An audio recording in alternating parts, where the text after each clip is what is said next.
Good evening, everyone, and welcome to This Week from Rockdale. And as usual, I am your host, Larry Cox. So let's go ahead and say hello to some folks that are in the chat tonight, and let's give you guys an opportunity to do what we like you to do is we like you to share and like the show so we can build this audience so that when we talk about some of these pressing issues, we'll have more people in Rockdale County tuning in and knowing what's going on that impacts their daily lives. So let's just welcome Doug Witham to the show. Great to have you tonight, Doug. Mary Withers, Charlotte Gellert, Cheryl and Ben Garcia are here. Cheryl Moulton is here. George Kelichek, the eye of the taxpayer. I saw my friend George today out at the Cherry Blossom Festival. It was great to see you out there today, George. And George was out there handing out some flyers. I was out there handing out some push carts, talking to some people, trying to round up some more votes so we can change the educational system here in Rockdale County for the better. And that's what we were doing out there today. I want to welcome Jill Odom to the show and welcome Angie Asperino to the show. Welcome to the show, everyone. And I'm glad to have each and every one of you here tonight. We're going to talk about some local politics tonight. We're going to talk about some things that the BOC has going on. We'll talk about a little bit of BOE news, and we will talk about the endorsements that came down the pike today from the Rockdale voter. So that's exciting. I'll tell you what. Let's go ahead and get started with that. Well, no, let's talk about couple. No, let's do that. Let me go ahead and share this page. I'm going to go ahead and share this with you. And hold on one second. And if you guys can see this here, this will be the list of candidates that have endorsed by the Rockdale voter. Now, the board decided not to endorse a wide variety. We decided to limit it to keep it to some races we thought we could impact with the best endorsements possible. So for chair, the Rockdale voter has endorsed Miss Janice Van Ness. For post one, we split on the board split, so we decided to go with two candidates that we think will do a good job representing the citizens, and we went with Arlen Gibson and Tawana Smith. So we think either one of those candidates is far better than the incumbent Sherry Washington. We're going to talk about Sherry Washington a little bit later this evening about a couple of things that she's into, but.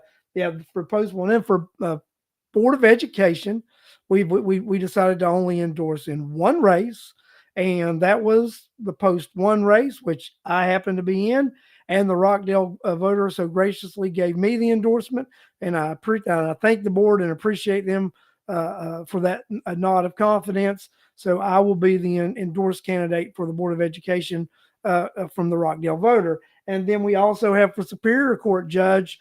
The Rockdale voter has endorsed Clarence Cuthbert. We think, I agree with the board there. Clarence has been a great judge. He's been a great person in the community, a great advocate for kids and veterans, and just, all around great and trustworthy guy. So Clarence Cuthbert gets the nod from the Rockdale voter for Superior Court judge. And there you go, guys. That is the endorsement list of the Rockdale voter. Let's go over that again. For chair of Rockdale County, Miss Janice Van Ness.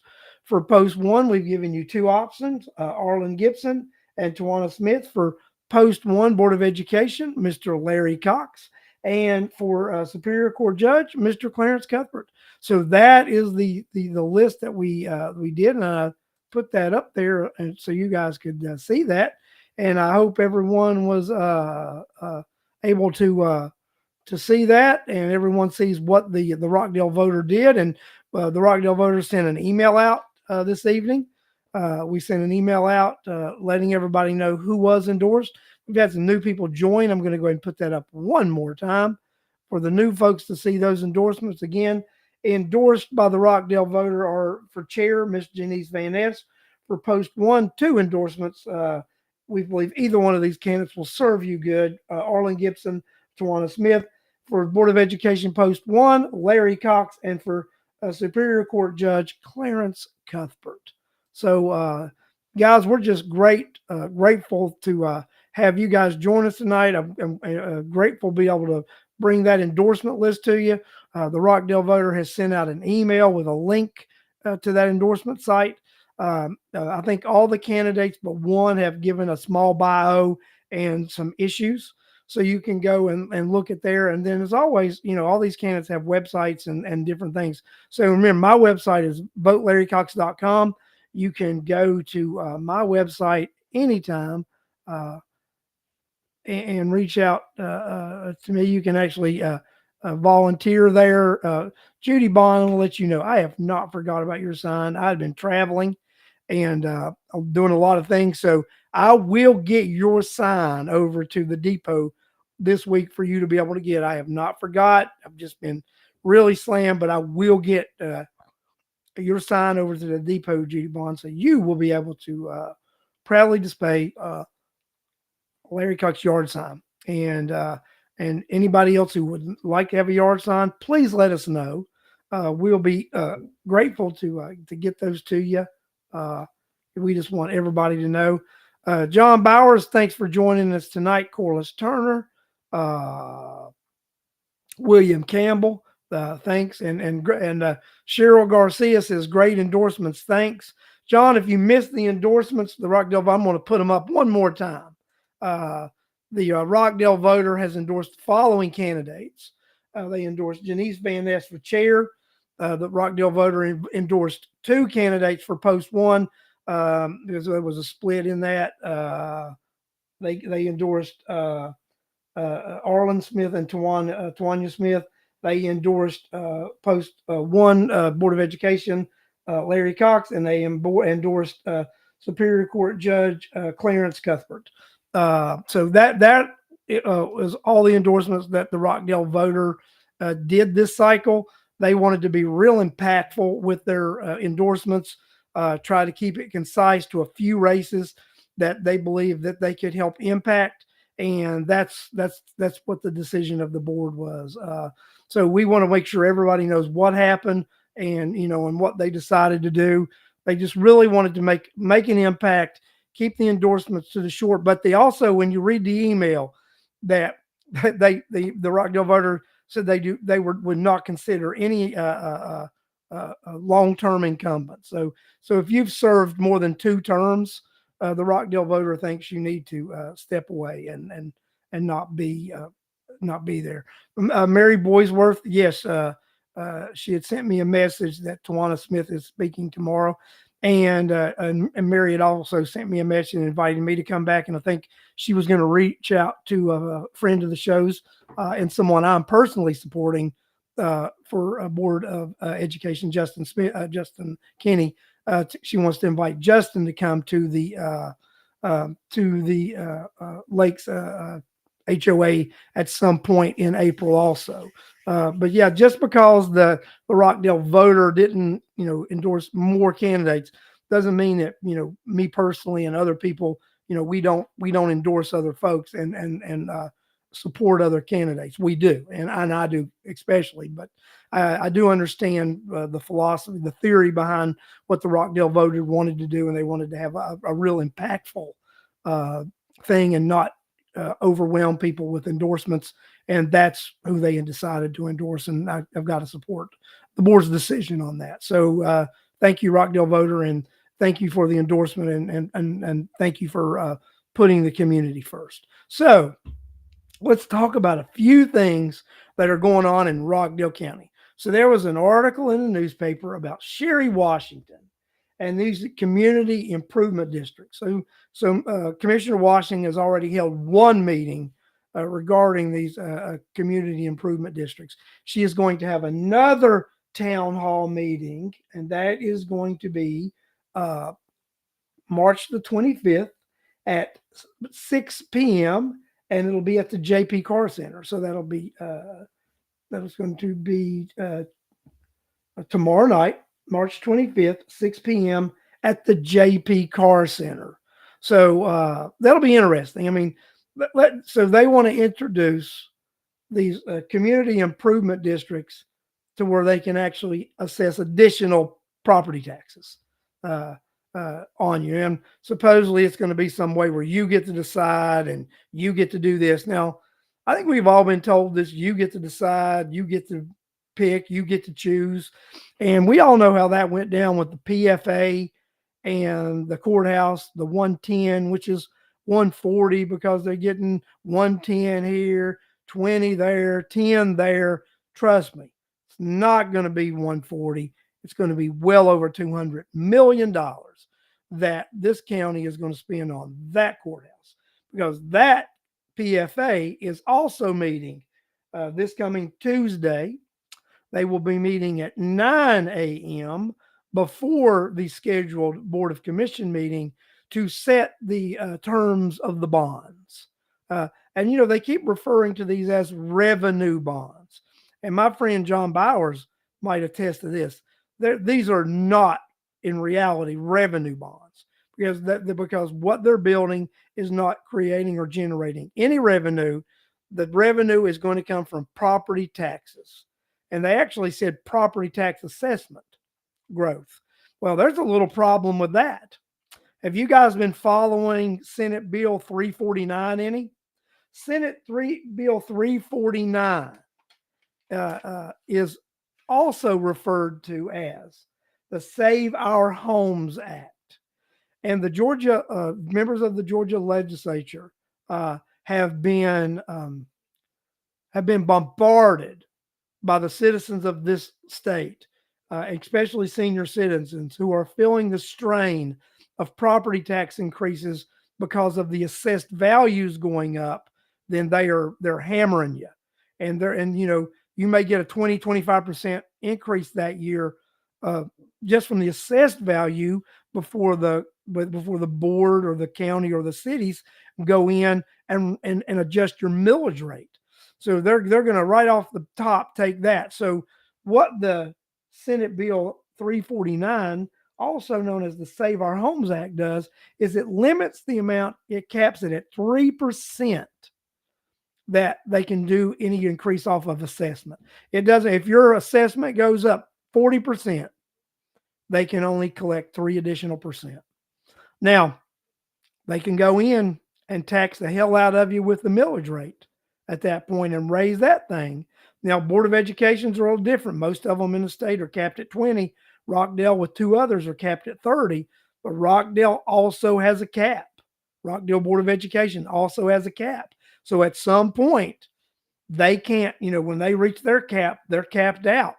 And all they'll be able to do is that 3% of assessed value increase. And that's what's going, because what the legislature wanted to do with this Senate Bill 349 or the Save Our Homes Act is they wanted to put the focus back on these local governments and show that they are actually raising your taxes, and they won't get by with it with this backdoor technique that the counties and the cities are going to have to openly come out and adjust that millage rate, that multiplier, and hit you with those hard tax increases. Now, the theory behind that is if they openly do that and they can't hide behind, well, your property values are going up, you can sell them for more. You can't hide behind that anymore. Voters won't tolerate it, and they will vote people out of office, which I think that's going to happen. I actually think, for the sake of Rockdale County, that's going to happen this particular election cycle. I believe that Chairman Nesbitt and Commissioner Washington will have seen their last years in office in 2024. Now, they've done a hell of a lot of damage. They have done more damage. I don't know if we can recover from it, but we're going to try to. These 2 individuals, along with Doreen Williams, have put this county through torment for the last 8 years. And it's time that it stops. It's time that we elect people. Yes, and Corliss, I did say that a minute ago, that the Board of Education can do up to 30 meals. They can. All counties but Rockdale and 2 other counties, they have that additional meals that they can go. but every other county in the state of Georgia is locked in at 20 mills. Rockdale County and two other counties have a higher mill that they can go to, and Rockdale's is 30. Now, the Board of Commission and the City of Conyers have unlimited mills. They are not capped, and they can go as high as they need to. So, Charlotte, the way I read the legislation, they can do a one-time opt-out. Bill Campbell and I have both studied this, and we both come up with the same thing, that they can do this one-time opt-out at the beginning,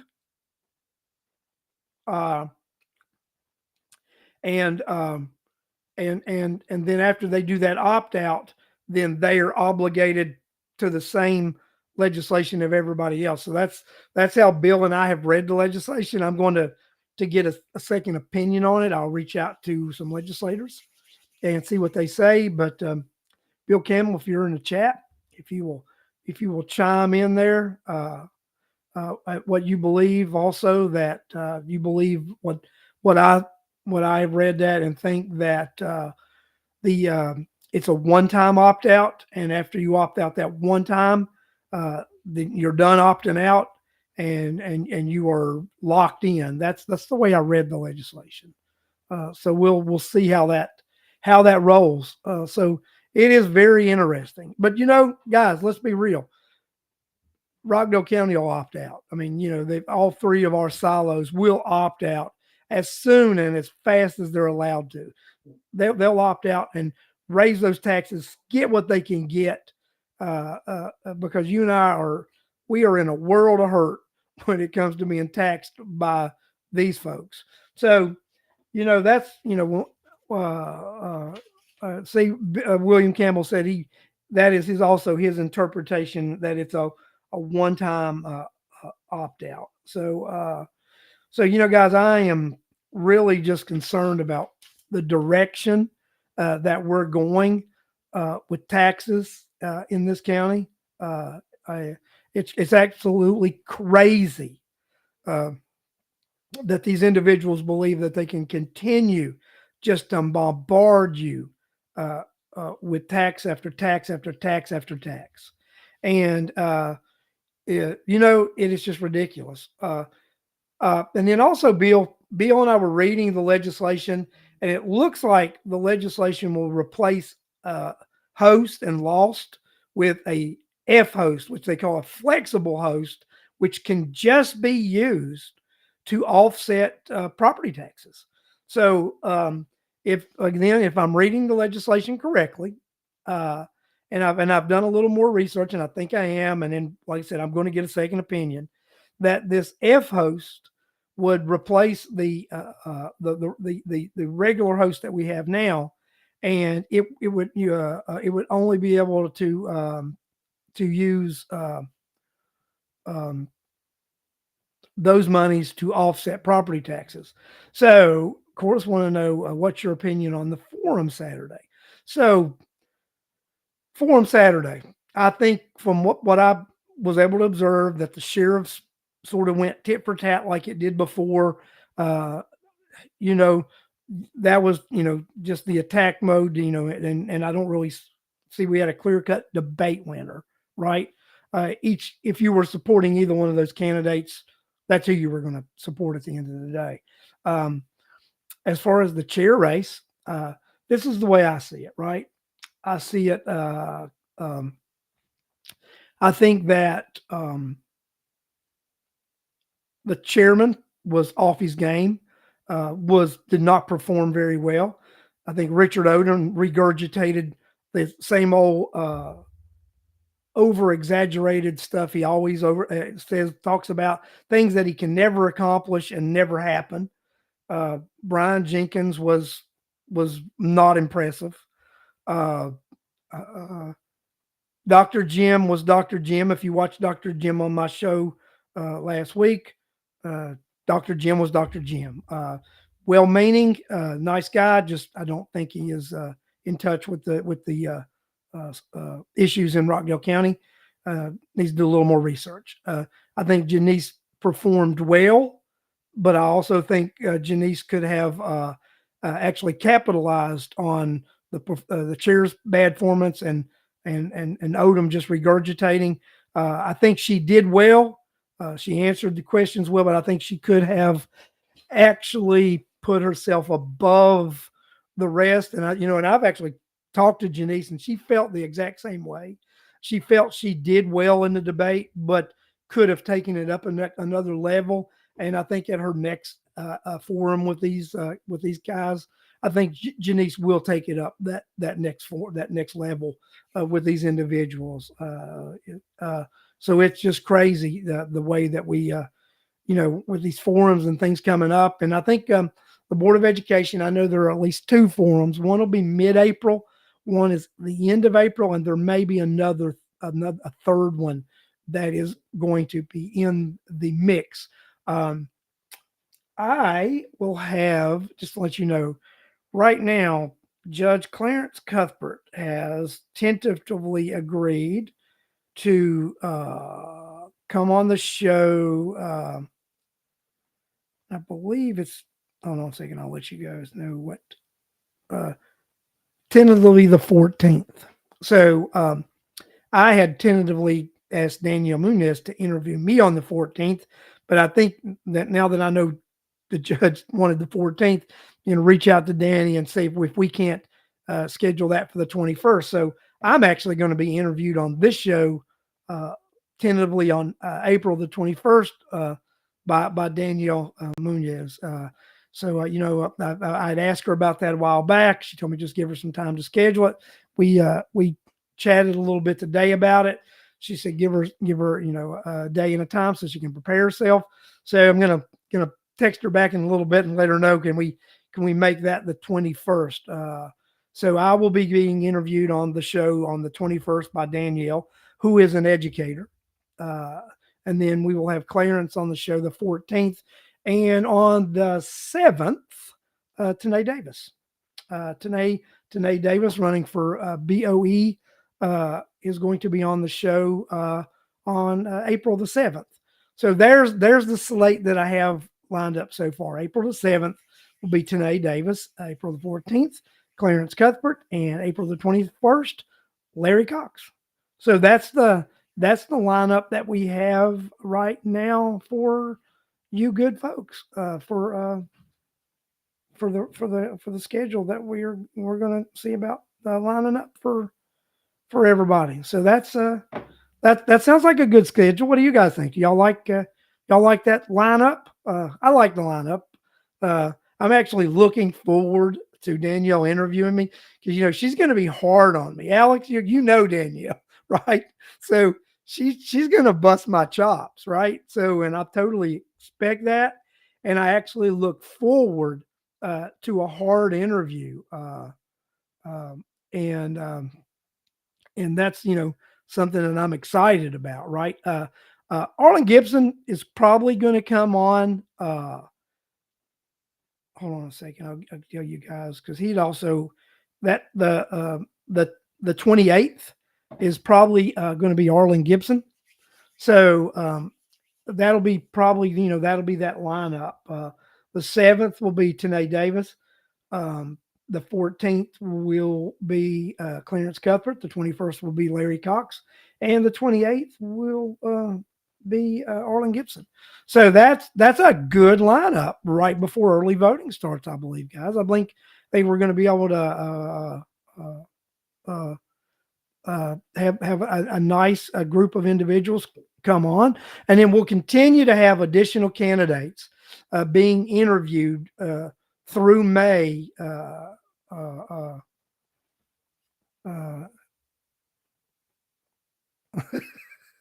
Yeah, I got you, Alex. You've not discussed it with her, yeah. So her and I, Daniel and I, have discussed, her interviewing me, and she wants a little time to prepare it so she can beat me up, and I'm good with that. I've seen her beat you up a little bit, Al. So I know what's going to happen. I'm prepared for it, and I'm okay with it. But that's the way it goes. But I think it's going to be great to have these interviews and let you listeners get to hear some of the candidates' positions and how they'll behave as elected officials. You know, I've been really on my end getting a lot of pushback, right? So different people have been reaching out to me saying certain, that people that are associated with the board are not happy with the things that I've been saying, not happy with say I've been saying misleading things about the board. Um, uh, uh, So, she's going to, so they've been saying I've been trying to put misleading information out about the board, and I challenge anybody watching tonight. You guys have all heard the things that I've said about the state of education in Rockdale County. You've heard me say the things I've said about the board, and you've heard me say, things that I will do or try to do differently. And for the sake of me, I really, and I've got advice from current educators and former educators and high level educators in this county, right? Former high level educators who've held, administrative positions. And they are in agreement with me. They don't know of anything misleading that I've said or any misleading issues that I've brought up. So this is just people, like I said a few weeks ago, right? If this board can't handle me, they might as well go ahead right now, go get that therapist and begin counseling because they're going to need it. And if you guys hear out there, Molly Cox is actually barking right now because she's in total agreement, and she's not playing those games, right? Molly Cox is not playing uh, those games. So, guys, I'm just telling you right now, it's just crazy, right? So, so these guys, people reaching out trying to get me to change. They want me to change the way I'm campaigning. They want me to change the way that I'm discussing the issues. Uh, uh, and I actually, Al, I actually challenged somebody yesterday when they told me that. Uh, I actually challenged them to actually specifically let me know what issues were misleading and they would be addressed. Um, so I found that very interesting, right? Uh, I found that a little interesting that, and then I asked, a person yesterday that, said, told me some of this. And, well, what exactly? And they could not elaborate on the things that I've said that are misleading. And then, well, it's just the tone. Well, can you have a misleading tone? Come on, Al. You tell me, Al, can I have a misleading tone? John, can there be a misleading tone? Uh, there can be an aggravating tone, an irritating tone, but a misleading tone.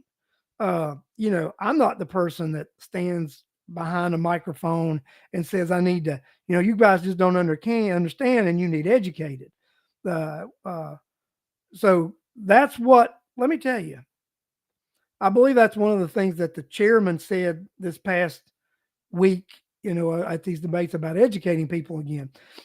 Somebody ran the numbers the other day and told me that if when he says that the school board gets 82% compared to what the county gets is the 18%, and they ran the numbers and said, well, if those were the actual numbers, the school board's budget would have to be $600 million. The school board's budget's around $200 million.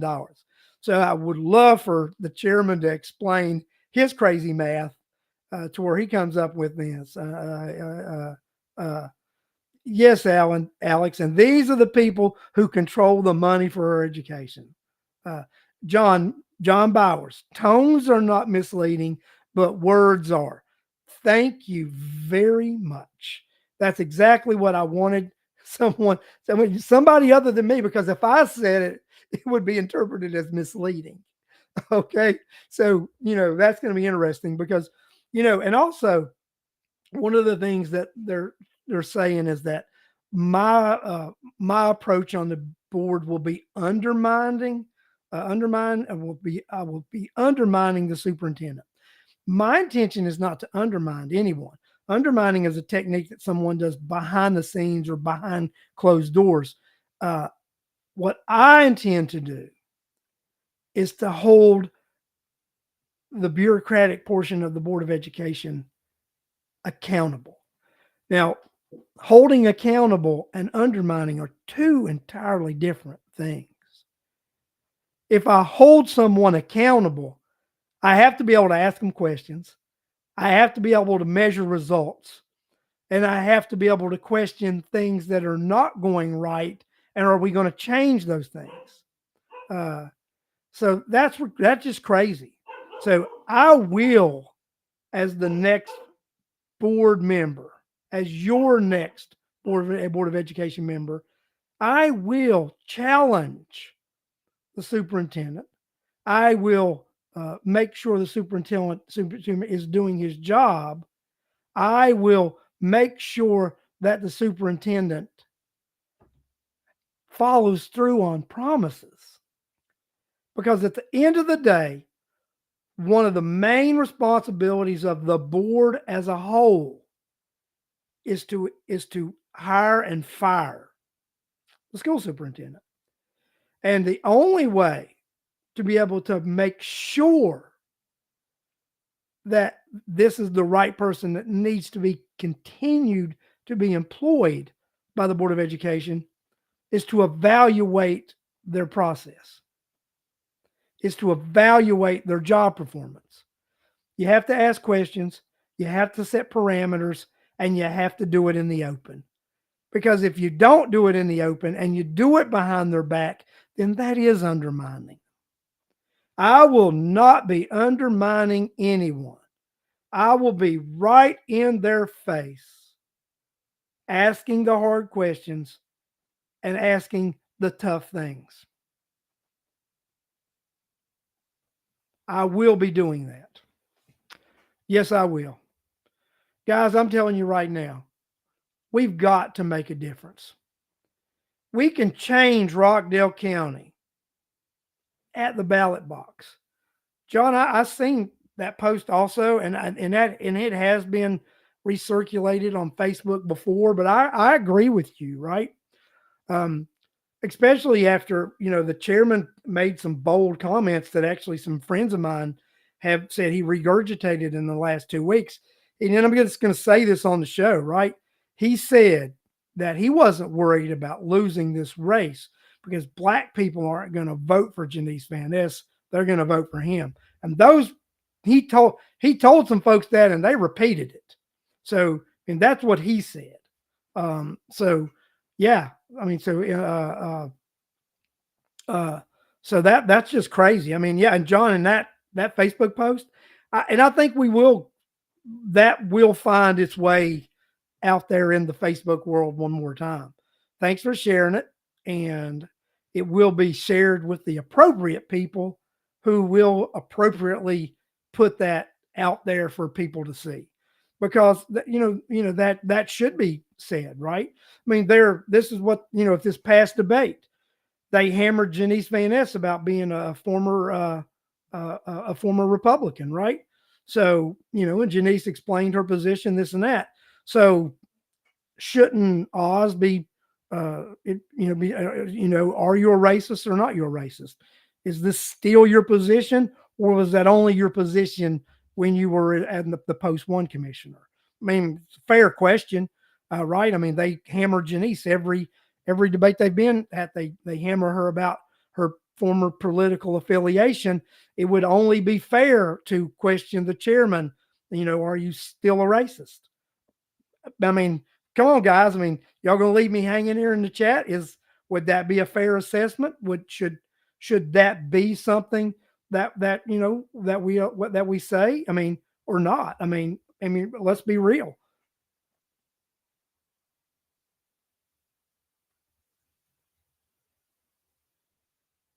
Replying to on Facebook, no, Larry, you need to see the new one from his page. Oh, don't entice me, John says. So, yep, I'm just telling you guys. I mean, we just need to see, right? What is the reality? What universe do we live in, right?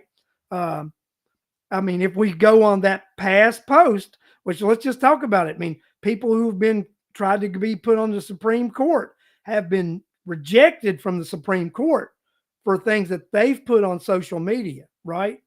Uh, so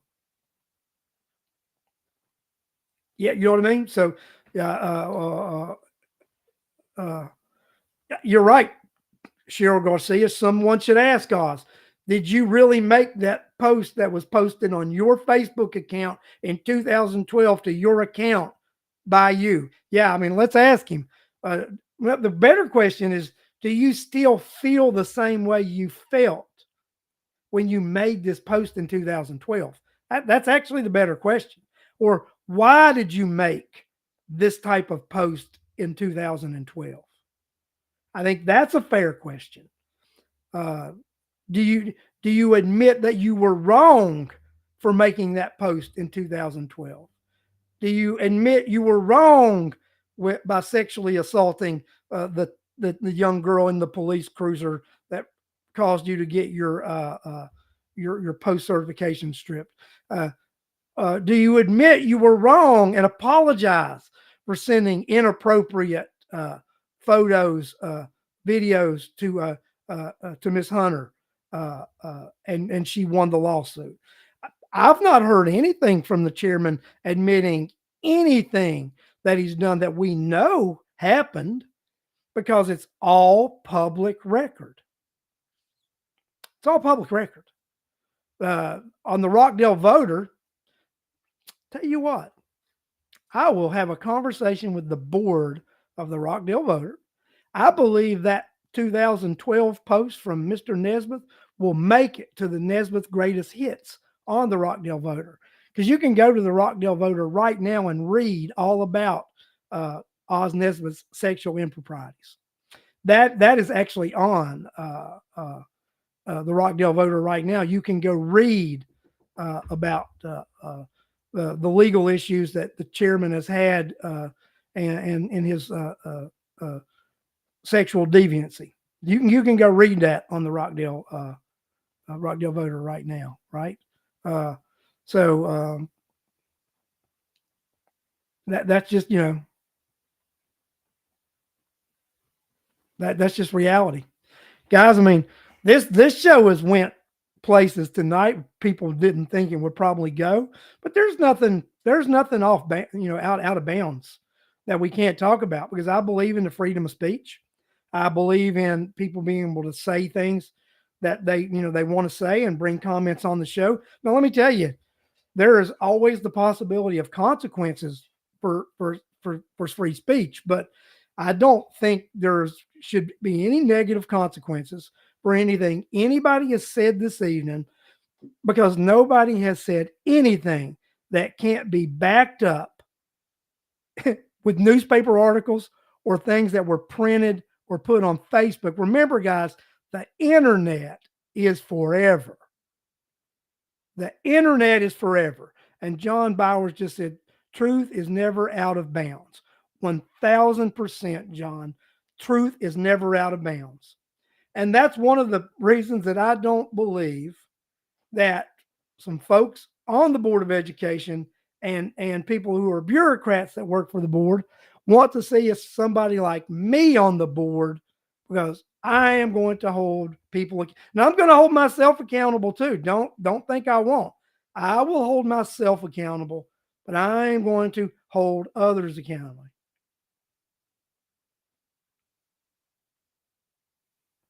Alex, Alex just made something right here, right? So this is reality, right?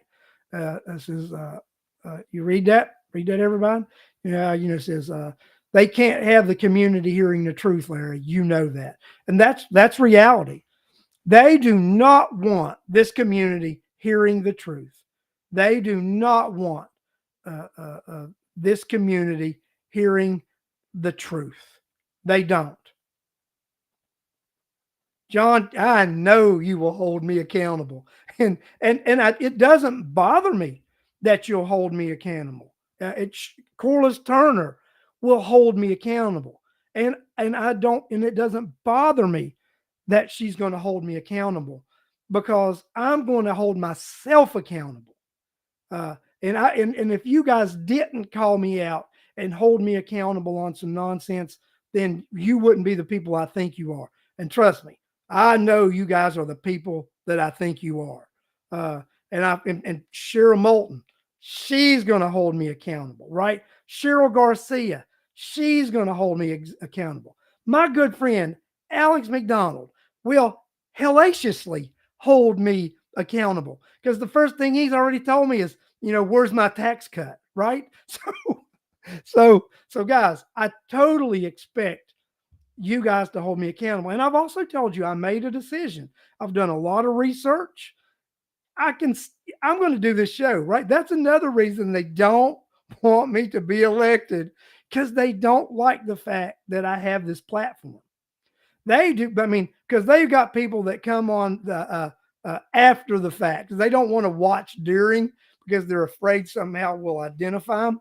But after that, I mean, and the views that this show and this page gets afterwards, just totally ridiculous. I think I might have told you guys last week, 2,843 either video views or site visits to the This Week from Rockdale page. 2,843. The week before it was 1,613. So guys, the people are interested in what's going on. They're interested in what's being said on this show. They're interested in what your comments are on this show. They're interested in what's going on in this community. And I'm going to tell you something, right? So, we'll have 10 to 12,000 people that are going to vote in this primary, and that's going to be the number. They're going to be mostly people over 55 years old. That's reality. They're also going to be informed, concerned voters, because we're not going to have that 40 to 45,000 that's going to vote in the general election. That's with the majority, or, God bless them for voting. Thank them for participating. But the 10 to 12,000 that participate in this primary in May are going to be voters who pay attention to issues. They are voters. They are going to George Kilichek. I'm going to answer something right now. So George Kilichek and I were talking at the horse park today when we were at the Cherry Blossom Festival, and George and I were talking about this very thing about people who are elected to other boards not attending other boards meetings. So right now I do a lot of video attending, right? I do. I watch, I watch a lot of these other things by video to keep informed. But, and I've told George this, once elected, I will forego my videos and 2/3 of the time attend in person at city council meetings and at board of commission meetings. And when relevant, I will take the podium and speak, not as a Board of Education member, but as Larry Cox. So the answer is yes, George, to your question. I will be attending BOC and city council meetings, and I will speak at the appropriate time period. So that's the answer to that. I will be attending those meetings because it's important that these three entities work together. And I'm going to go to these meetings and so that we all understand we can't continue what we've done the last 5 years. 187% tax increase. When you add what the three silos have done, the Board of Education, the Board of Commission, and the City of Conyers, 187% tax increase. During that same time period, I think we had a 22% increase of Social Security benefits for retirees. That is not a sustainable fiscal model for this county. A county that has the majority of its property taxes coming from residential homes. Second smallest landmass county in the state of Georgia. It means it is finite land. You can only build so many townhouses. They're going to be empty. You can only do so much high density housing in the smallest landmass, second smallest landmass county in the state. We are destroying our forest. We are clear cutting and destroying our forest, which is going to cause substantially, which is going to substantially increase the amount of runoff and stormwater issues we have. We are already seeing the additional flooding that's being caused by this overbuilding. We're already seeing the stormwater and drainage problems that are being created in Rockdale County by this overbuild. Guys, it is crazy. It is ridiculous. And it has to stop. And with your help at the ballot box, we can make a difference and we can stop this. We got a good number of people on here, so I'm going to go back and show these endorsements one more time. These are the individuals who have been endorsed by the Rockdale voter. For chair, you have Janice Van Ness. For post one, the Rockdale voter has recommended the choice of between two candidates, Arlen Gibson and Tawana Smith. For post one, Board of Education, Larry Cox. And for Superior Court Judge, Clarence Cuthbert. So those are the recommendations of the Rockdale voter. There has been an email sent out by the Rockdale voter, and you can actually go to the Rockdale voter website and do that. Alex just said they just had to install 2 more catch basins in his neighborhood to handle the additional runoff that was flooding them. My office complex that I'm in, and we're actually getting ready to purchase that building. We like the location. We like what it does for us. But when they did the expansion to BioLab across the road, we never flooded in our parking lot before they did that expansion. And now that we've got this large drainage system that runs in our parking lot. Even if it doesn't rain for a month, there's water continuously flowing in that drain basin. So, I mean, that shouldn't be. That's for overflow. I mean, that's for runoff.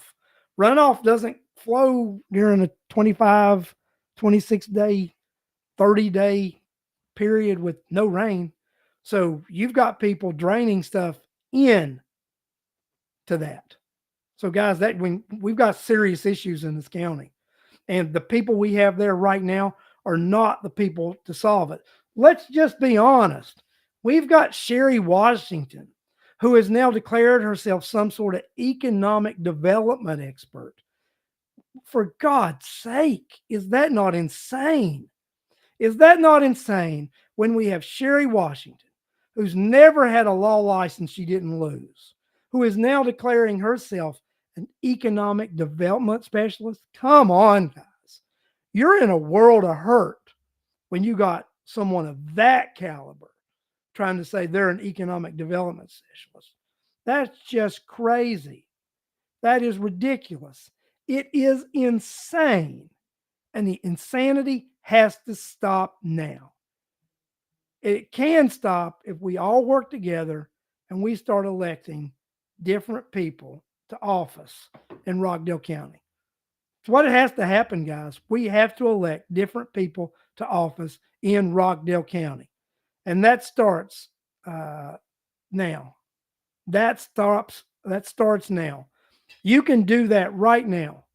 You can do it starting April 29th if you early vote. Go early vote and vote for the slate of candidates that the Rockdale voter has endorsed. Go vote for new candidates. Go vote for people that haven't been in office before. Let's rock this county. Let's change this county. Let's stir this county up. Let's make a difference. It can happen, and with your help, it will happen. Because that's the worst thing these guys do. They don't truly want educated voters. They really don't. They don't want people to be educated about the issues. Because if you're educated about the issues, you won't vote for them. And that's reality. That is reality in a nutshell. Guys, we can do this. We can do it as a team. We can do it together. I've said this many a time over the last couple months. When a sports team is in trouble and they're starting to lose their way, they make changes at the top. top. They change the head coach. They change the general manager. They do this because bad leadership reflects all the way through the organization. And that's what happens. That's what happens in this county, from the Board of Education to the Board of Commission to the City of Conyers. It's time to change leadership because we want that leadership at the top to reflect down through to the bottom. Alex, I got to put that up there. That's a great question. So Alex wants to know who's going to continue to pay the chairman sexual harassment fines if he doesn't have this job and doesn't work for the county. That would be an interesting situation. I would love to put him in that situation so we can find out. Let's do that so we can find out, guys. Let's do that and find out. So, hey, I just want to let you guys know also something too. If you guys may remember, Tucker Cox ran for judge a few years ago when Reed was on the ballot. He got like 20 some votes, and I was very impressed for a small Chewini dog to get 20 some votes. We will not, because Judge Cuthbert was concerned, and he asked me the other day, "You're not going to put Tucker Cox up against me, are you, Larry?" And so I assured Judge Cuthbert that we would not run Tucker Cox against him, that I was supporting him. But I told him in 2 years that Tucker Cox was going to dust off, the robe, and he was going to run against Judge Reed again. So just so you guys know, we're going to start that. We're going to start that in a couple years here. My boy Tucker Cox is going to run against Judge Reed here in 2 years, so we can have some better representation on that bench. So thank you, guys. I just want to end the show on a light note because we've been you can always write Tucker Cox in. That's right, we can. But Tucker said he's going to dust the robe off in 2 years because he wants to take out Judge Reed. I don't know what it is, but man, he does not. He's a dog with a bone, right? He's got a bone to pick with Judge Reed. Don't know what it is, but he wants to take Judge Reed out. So we'll see about that race in 2 years. But I just wanted to end it on a light note tonight. Been a little bit heavy-handed, a little bit hard tonight. Tackled some tough issues. But that's what this show is all about. We're not afraid to tackle tough issues. I want to thank each and every one of you for joining me on this show tonight. Without you, we can't spread this message, and we can't have the impact that I know we're going to have. And we are going to have a great impact in Rockdale County this election cycle. Thank you, everyone, for joining me. I look forward to seeing you on the show next week. We will have an Easter show next week. May even have the Easter Bunny on here. I don't know. That could happen. We could have the Easter Bunny on here next week. So we're going to have an Easter show. And then right after that Easter show, guys, that's when we're going to start rolling these candidates out for the next 4 weeks in a row. And I can't wait till we get to these interviews. So thank you, everybody, and good night. And I will see you next week, 8 p.m. this week